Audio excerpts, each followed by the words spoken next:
किती पाहिले? 5-50 पाहिले तरी पसंतच व्हायना. बरोबर ना? एका व्यक्तीने कॉल केला, पाळक साहेब म्हणे मला स्थळ पहा. म्हटलं ठीक आहे, काय काय अपेक्षा काय आहे? आणि त्याने ज्यावेळेस मला अपेक्षा सांगितली ना, मी म्हटलं हे प्रोडक्शन अजून झालंच नाही. खरं आहे ना? आता एवढे गुण एका व्यक्तीत शोधायचे म्हटल्यावर बरोबर ना? एवढे गुण एका व्यक्तीत शोधून आणायचे म्हटल्यावर ती कसरत थोडी आहे का? कठीण आहे का नाही? कितना हसीन चेहरा, कितनी प्यारी आंखें, एक डोळा इकडे एक काय गाणे लिहिलेत गीतकारांनी यार. कितना हसीन चेहरा, कितनी प्यारी आंखें. पुढे काय? तेवढंच आठवलं मला म्हणून पाठवलं. नाही आवडलं दे फेकून. बरोबर आहे ना? कुठं आणायचं? इथं म्हटलंय ही तिचे डोळे सतेज नव्हते.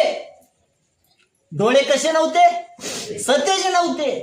परंतु राहेल असं म्हटलंय बांध्याने सुरेख होती म्हणून त्याला ती आवडली. कशाने सुरेख? जे आत्मिक आहेत ना,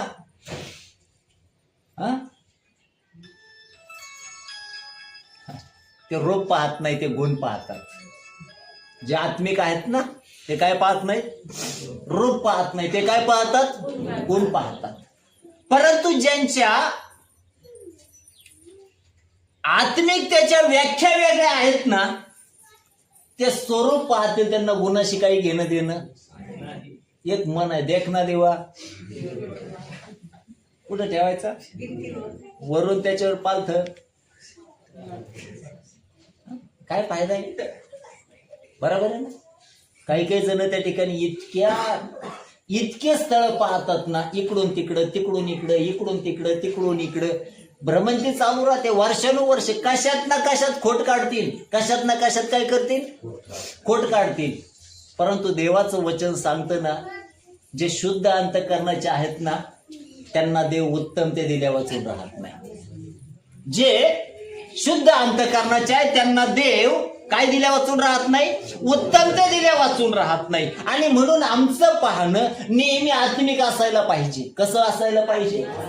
आणि आत्म्याने जर आम्हाला चालवलं ना, नक्कीच आमचं जीवन आशीर्वादाचं कारण बनेल. हिचे डोळे निस्तेज होते, ते कधीच त्या याकोबाला भावले नाही. बरोबर आहे ना?